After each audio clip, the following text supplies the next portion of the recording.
Kamil olan acı sözlə qəlbi sıxmaz ay bala.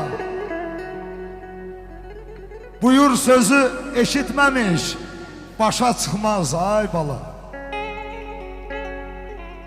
Bağbansansa bar dərməmiş alqış deyib öyünmə. Qara bulud oynamasa şimşək çaxmaz ay bala. Xeyir tapar insanoğlu can qoyarsa bir işə. Başı qızıl olanların inamı yox gərdişə. Öz kölgəsi olmayanlar həsrət qalar günəşə. Kökü üstə dikələni tufan yıxmaz ay bala. Eyşan eller qoruyubdu indiyədək gör nələr.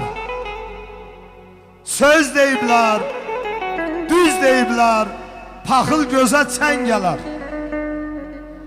Babalardan əmanətdir qızıl kimi kəlmələr. Kişi olan yaxşılığı başa qalxmaz ay bala.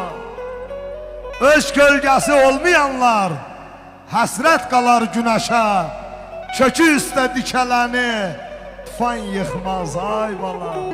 Tufan yıxmaz ay bala.